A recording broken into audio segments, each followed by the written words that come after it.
እየገባሽ ያለሽ ሩታ ትሰምኛለሽ? እየኖርኩ ነው ያለሁት ህይወቴ እንደ ድሮ ዘው ብለሽ ገብተሽ ዘው ብለሽ የምትወጪበት አሁን ጊዜው አይደለም። የምታውቂው ነገር የለም በነገርሽ ላይ በአጭር ጊዜያቶች ውስጥ ነገሮች ሊቀይሩ አይችሉም። አንደኛ፣ ሁለተኛ ነገር ደግሞ ያው እንዴት ነው ኩራት ቢጤ ያጥቅቶት ነው እንጂ ልቡ ማን ጋር እንዳለ አይደለም። አንቺ ሁሉም የሚያውቀው ሰው ነው። እኔ ማለት ነው ጋይስ፣ እኔ በቃ ግርምና ድንቅ የሚለኝ ነገር ምን እንደሆነ ልንገራችሁ። ሰው ልጅ እንዴት ተስፋ አይቆርጥም? እኔ ጽናትሽን ሳላደንቅ አላልፍም። ምን ለመናገር ጽናትሽንና ትዕግስትሽን ሳላደንቅ አላልፍም። ግን በጣም ያስጠላል። ሌላ ነገር ላይ ቢሆን በስራ በምናምን በመገፋት በምናምን ቢሆን ኦኬ፣ ገባችሁ ማለት ሰው ልጅ እንዴት በዚህ ልክ አልፈልግሽም፣ በቃ ላንቺ ስሜት የለኝም፣ አልወድሽም፣ አልፈልግሽም፣ አንቺ ለኔ የምትሆኚ ሴት አይደለሽም፣ በፍጹም አልወድሽም፣ ምንም አይነት ስሜት ላንቺ የለኝም ብሎ ተነግሮት ሰው አይገባም። አንቺ ምንድነሽ? ቆይ ዋት አይ ዶንት ኖ። የእውነት በጣም ግራ የገባኝ ነገር እና ምን አይነት ሰው ነሽ? ምን አይነት ክብረ ቢስ ሴት ነሽ? ክብር ክብር ክብር የሚባል ነገር በቃ የለሽም። ኛራ ሀደት ይላል ቤተሰቦች። ኛራ ጋናደት ይምጪውን ጥሩጋ ዋቀ ማልተከነት ኛራ ሲያጀች የምር እንዴ! ለምንድን ነው እንደዚህ የእውነት ጋጠ ወጥ ሴት ይሆንሽው? ለምን ክብርሽን ለምን አጠብቂ? እኔ ጋይስ ደጋግሜ የምናገረው ነገር በቃ የሩታ ነገር ግራ ስለሚገባኝ ነው። እኔ ግራ ይገባኝ ማለት ነው። ጀግና አንቺ እኮ ጀግና ነሽ፣ አንቺ እኮ ምናምን ብላችሁ ኮሜንት የምትሰጡ ምድረ ዶናቁርት ትላለች ሊያ። ዶናቁርት በጎች ማለት ነው። በጣም ነው የምትገርመው። ጀግናን ጎበዝን ሴት ለይታችሁ አታውቁ።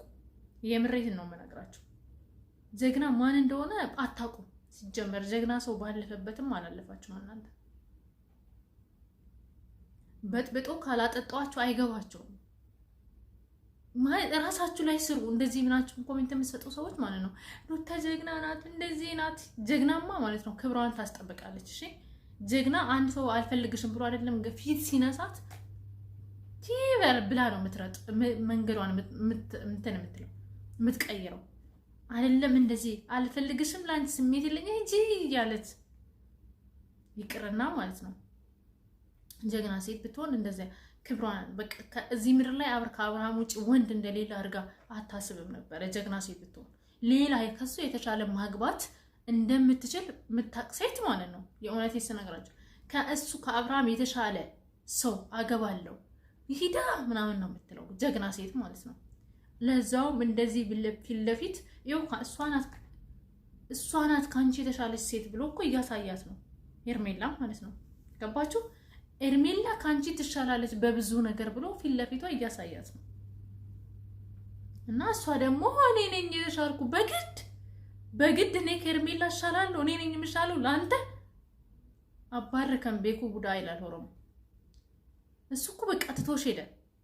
አልፈልግሽም፣ አታስፈልግኝም፣ እንዳንቺ አይነት ሴት አልፈልግም በቃ ማለት መጀመሪያ ፍቅር ነበረኝ ለአንቺ፣ ያ ነገር ደግሞ አበቃ ከተመ ብሎሽ እየነገረሽ ነው። ዛሬ አንተ ዝኔ ዛሬ ስሜት አለክ እኮ ትወደኛለህ በግድ። ምን አይነት ክብረ ቢስ ሴት ነሽ?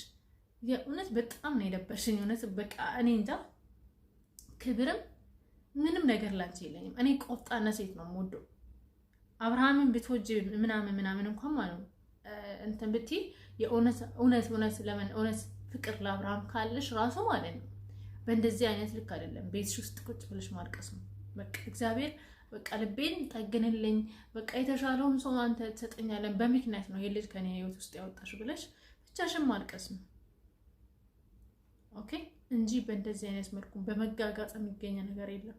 በመጋጋጥ የሚገኝ ነገር ቢኖር ኖሮ ሁሉም ሰው በተጋጋጠና ባገኘ ነበረ። ሰላም ውድ ኢትዮጵያውያን ተመልካቾቼ እንዴት ናችሁ? ደህና ናችሁ ወይ? እኔ ደህና ነኝ፣ ፈጣሪ ይመስገን። ሰላማችሁ እንደ ሰማይ ከዋክብት እንደ ምድር አሸዋ ብዝት ትርፍርፍ ይበልልኝ። ውድ የሀገሬ ልጆች እግዚአብሔር አምላክ ከክፉ ነገር ሁሉ ይጠብቃችሁ ይጠብቀን። እንኳን ለጸሎተ ሐሙስ በሰላም አደረሳችሁ አደረሰን እላለሁኝ። እንግዲህ ቤተሰቦቼ እግዚአብሔር ይመስገን ስለሁሉም ነገር። ሌላ ምሎ ነገር የለውም። አጣጠሙት የምትጾሙ እግዚአብሔር አምላክ ከሚጾሙት ከሚጸልዩት መድኃኒዓለም ክርስቶስ ከነሱ በረከት ያሳድርብን።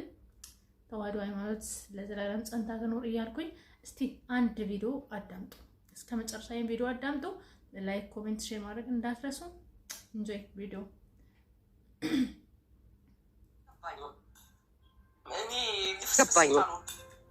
እኔ ልፍስፍስ ሴት አልወድም። የሆነ በቃ ጠንካራ ሆና የምትቀጥል ሴት ነው የምወደው። አንድን ነገር በህይወት ሀፕን አረጋ አይደለም ህይወት ይቀጥላል እና ቆፍጠን ብላ ነው መኖር ያለባት እንጂ በዚህ መሀል ልጅን ለመፍጠር ካሰበች እሷ ያንን ነገር ያደረገችው የራቁት ፎቶ ለምን አስፈለገ? ራስን በዚህ ልክ ልጁን ማዋረድ ለምን አስፈለገ? ድጋሚ ሁለተኛ ልጅ ለምወልድበት ላሰብኩት እኔ ብሆን ነው የምላችሁ። ማንኛውም ቦታ ላይ ስታወሩ እኔ ብሆን ብላችሁ ነው የምታወሩት አይደለ? እኔ ብሆን ብዬ ሳስበው አንድን ወንድ ባሌ ነው፣ የሆነ ጋፕ ተፈጥሯል። እሱን ለመመለስ እየታገልኩኝ ነው። በዛ መሀል ላይ እሱን ለመመለስ የማደርገው ጥረት መጥፎ መሆን የለበትም፣ መልካም ነገር ነው መሆን ያለበት። ኦኬ ልጅ ለማምጣት እሱን ለመመለስ በጣም ትክክል። ሩታ ማለት ልፍስፍስ ሴት ናት። ሲቀጥል ደግሞ እውነት አንቺ ከአብርሃም ልጅ መውለድ የምትፈልግ ነው ለምን ብለሽ ነው የአብርሃምን ራቆት ሄዶ አንቺ ከመቅረጽሽ አልፎ ለዳኔ ለምንድን ነው ያሳየሽው? ለምን አብርሃም ማለት ነው እግዚአብሔር አይደለም የሰው ልጅ ነው። እንደ ፈጣሪ እግዚአብሔር እየተገደለ ማለት ነው። አምላካችን ኢየሱስ ክርስቶስ ለስም አጠራሩ ክብር ምስጋና ለሱ ይሁንና የሰራዊት ጌታ እግዚአብሔር እሱ ብቻ ነው እየሞተ እኛን ያዳነን። አብርሃም ደግሞ እየተዋረደ ካንቺ ጋር አይሆንም። አስረግጬ ነው የምነግርሽ። ሰው ነው። ሰው ደግሞ ኃጢአተኛና ደካማ ፍጥረት ነን እኛ የሰው ልጆች ማለት ነው። ኦኬ በጣም ደካማ ፍጥረቶች ነን። ገባሽ? እየተበደላችሁ ይቅር በሉ ይለናል እግዚአብሔር አምላካችን። ግን ደግሞ በጣም እኔ ሆነን ለመናገር በሆን ደስ ይለኛል። አችሉትም፣ በቃ አችሉትም እግዚአብሔር እና ማንም ሰው በዚህ ልክ ደግሞ እየተዋረደ ሚስት አካል ናት ብላ በተሰጠችው ሚስቱ ለሌላ ሰው አካሉን አሳልፋ የሰጠች ሴት ምን አይነት ምሕረት እንዳያደርግልሽ ነው የምትፈልገው? አብርሃም ምን አይነት ይቅርታ አድርጎልሽ ከአንቺ ጋር እንድኖረው የምትፈልጊው? ጭንቅላት ቢኖርሽ ደግሞ እንደዚህ አይነት በዝሙት ቢው በቃ አንቺ ከአብርሃም ያረገዝሽው ደፍረሽኝ ነው ብሎሻል። ትላንትናም ደፍረሽ ነው ያረገዝሽው ከአብርሃም። ይሄ ልጅ ራሱ አይቀበልሽም አብርሃም። አስረግጬ ነው የምነግርሽ። በቃ እኔ እንጃ አላውቅም። አይዶን ነው ምን እንደሚልሽ ሁላ እኔ የለውበትም። ምን ለመናገር በእንደዚህ አይነት መልኩ የተወለደም ልጅ ራሱ አይዶን ነው እኔ ምን እንደሚሆን ሩታ በቃ ፈጣሪ ይቅር ይበልሽ። በምታደርጋቸው በምታወሪ እንትን በምትይ ነገር ሁሉ ፈጣሪ ይቅር ይበልሽ። አይስዌር እኔ ሌላ ምንም አልልም። ምክንያቱም ብልግናሽ በጣም ባለጌ ስድ ሆነሽ ጭልጥ ያልሽ ባለጌ ነሽ። ጭልጥ ክብርም የሚባል ነገር የለም። የቤተሰብ ክብር የለም። የራስሽን ክብር ኦልሬዲ እኮ አተሻል። ግን ቤተሰብሽንም አታክብሪ። ክብር የሚባል ነገር አታውቂም። በምን ጣም አንቺ ኬት አምጥተሽ ነው ክብር የምታውቂው? ነው ለምን እንደሆነ ለምን እንደዚህ እንዳጦሰሽ አላውቅም።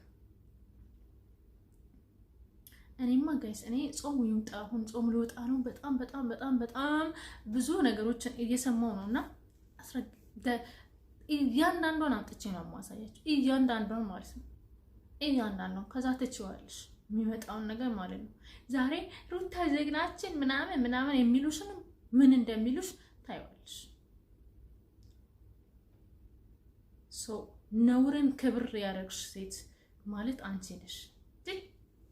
ከእንደዚህ አይነት ሴት እንኳንም ትቶሽ ሄደ አብርሃም፣ እንኳንም ትቶሽ ሄደ፣ እንኳንም አታስፈልግኝም ብሎሽ ትቶሽ ከህይወትሽ ውስጥ ወጣ። ምክንያቱም አንቺ ዛሬም ነገም ድንጋይ ነሽ። በቃ አይገባሽም የምትባይ። ምክንያቱም ሰው ልጅ ያጠጣሽ እንዴ በጥብጦ ያጠጣሽ ወይስ እንደ ማህተብ አንገትሽ ላይ ይሰርልሽ እንደማይፈልግሽ ግን አይገባኝ።